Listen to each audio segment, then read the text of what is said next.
Bismillahirrahmanirrahim. Satu kenikmatan saya temukan ketika saya membuka kitab Nihayatul Alam karya Profesor Dr. Muhammad bin Abdurrahman Al-Arifi, dan juga di dalam kitab yang sama An-Nihayah fi Fitan wal Malahim, saya menemukan ada hadis Rasulullah SAW. Hadis ini berbicara tentang indikasi bahwa Imam Mahdi yang dijanjikan Allah melalui lisan Rasulullah akan datang sebagai pemimpin umat Islam di akhir zaman ketika khilafah tegak di muka bumi ini. Itu diberitakan oleh Rasulullah dengan ciri-cirinya seperti ini.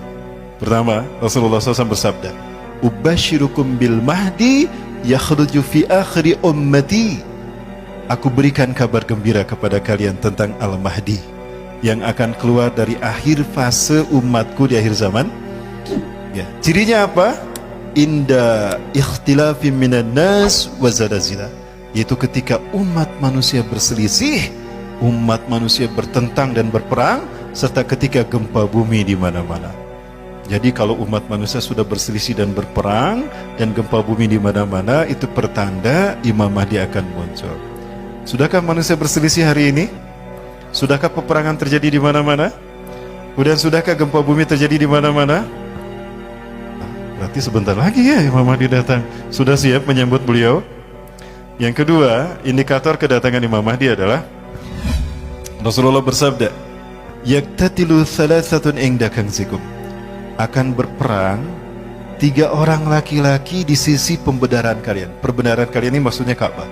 Jadi akan ada 3 laki-laki di tanah Arab yang mereka berperang, berebut kekuasaan. Kulluhum ibnu khalifatin, 3-3-nya putra raja, putra mahkota.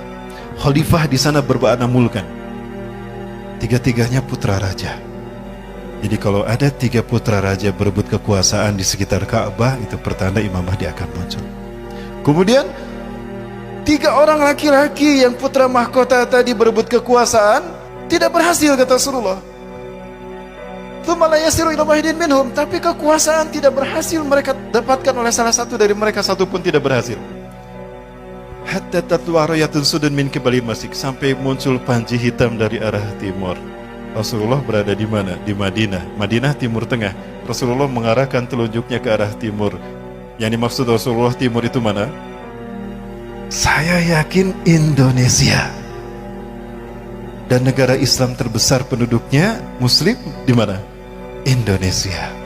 Artinya, ciri kalau Imam Mahdi akan muncul apabila panji hitam berkibar di tanah merah putih. Sudahkah berkibar? Sebentar para sekalian, apakah ini yang Rasul maksudkan? 3 putra mahkota mereka berebut kekuasaan. Sudah ada tidak? Sudah ada. 1 Muhammad bin Salman, kedua Khalid bin Farhan, ketiga Muhammad bin Nayef. 3 ini adalah 3 putra mahkota yang sedang berebut kekuasaan. Ya, apakah Raja Salman akan terbunuh? Pernah ada percobaan pembunuhan pada Raja Salman, tapi tidak berhasil. Pelurunya meleset, Raja Salman masih aman. Lalu beliau dilindungi dan dibawa ke bunker. Subhanallah, angin kebangkitan Islam itu terjadi sekarang dan kita menyaksikannya. Apakah ini isyarat kalau kebangkitan Islam yang disebutkan Rasulullah dengan panji hitamnya itu Indonesia? Mudah-mudahan iya. Inilah seperti yang dikatakan oleh Profesor Dr. Abu Bakar Al-Awawidah. Maaf, Dr. Abu Bakar Al-Awawidah. Beliau adalah Ketua Rabithah Ulama Palestina. Ketika tahun 2016 beliau ceramah di Masjid Jogokarian, bagaimana pendapat Dr. Abu Bakar Al-Awawidah tentang hadis Rasulullah yang menyebutkan merah dan putih? Mohon maaf saya sebutkan lagi untuk menyemangati ya para sekalian. Saya tidak akan pernah bosan mengingatkan antum sekalian bahwa Rasulullah pernah menyebutkan merah putih dalam hadisnya. Betul? Seperti apa hadisnya? Baik, saya bacakan hadisnya. Ini ada dalam Sahih Muslim, Kitabul Fadail, bab fadlu Nabi sallallahu alaihi wasallam an syaidil khalaik. Ya, Rasulullah SAW bersabda, "Inna Rabbi zawaliyal arda." Sesungguhnya Tuhanku melipatkan bumi ini untukku. Hatta ra'aitu masyariqaha wa magharibaha, sehingga aku melihat kekayaannya terbentang dari timur sampai ke barat. Wa'atanikal al-kanzain, dan Allah mempusakakan kepadaku 2 pusaka. Allah memberikan kepadaku dua pusaka, al-ahmar wal abyada, pusaka merah dan pusaka putih. Ketika Allah memperlihatkan timur dan barat dunia, kemudian Allah memberikan kepada Rasulullah merah dan putih, lalu Rasulullah menyebutkan, wa anna ummati, dan sesungguhnya umatku, sayabluku mulkuha ma zawala minha, akan sampai kekuasaannya di akhir zaman dari timur ke barat. Kepada beliau saya bertanya itu. 5 ulama berkata sama. 2 saya tanya langsung di Masjidil Aqsa selesai sholat subuh. Ketua Rabita Ulama Palestina, Syekh Ali Yaqub Al-Abbasi. Yang kedua, Dr. Abu Bakar Al-Awawidah. Yang ketiga, Dr. Yusuf As-Suwaidah. Yang keempat, Hekmatyar tahun 97. Yang kelima, Abu Sabar Zarqawi. Intinya, para sekalian, 5-5-nya mengatakan, dan yang menarik adalah apa yang beliau katakan, Dr. Abu Bakar Al-Awawidah. Apa itu?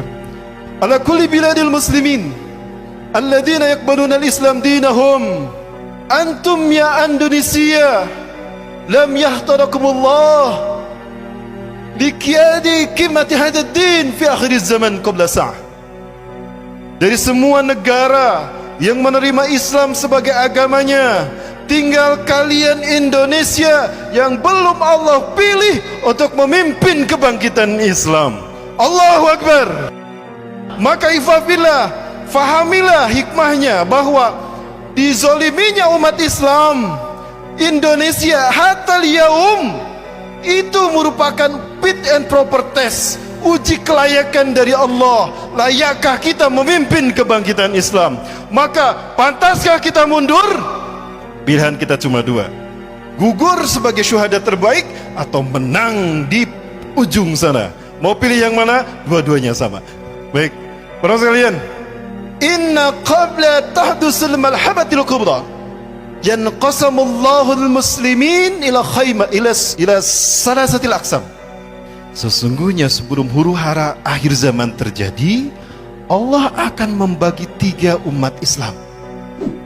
Sulusuhumul ula alladzina yanfiruna minal ma'arakah wa minal jihad wa hum alladzina la yaqbalullahu taubatahum abadan wa hum khalidina finnari jahannam. Sepertiga pertama adalah mereka yang lari dari perjuangan membela hak, membela kalimah tauhid. Mereka adalah orang-orang yang Allah tidak menerima taubat mereka selamanya, dan mereka kekal di neraka jahanam. Ini kelompok yang pertama. Dan ini bukan pilihan kita. Betul. Nomor 2, siapa nomor 2 ini?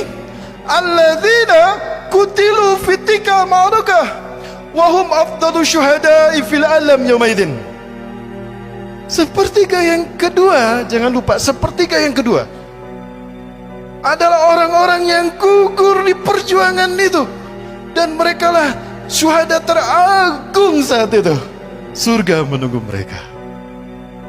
Wassadusumul akhirah, dan yang terakhir, alladzina atahumun najah wan nusrah. Sepertiga terakhir adalah kelompok yang Allah berikan kemenangan dan pertolongan. Mereka inilah yang kata Rasulullah SAW, Nabi Isa mengusap wajah mereka sampai berkata, inna makanaka fil jannah, makanaka fil jannah, anta min ahlil jannah. Tempatmu di surga. Ya, sampai kamu ahli surga, kamu ahli surga. Itu kata Nabi Isa. Dan mudah-mudahan itu kita.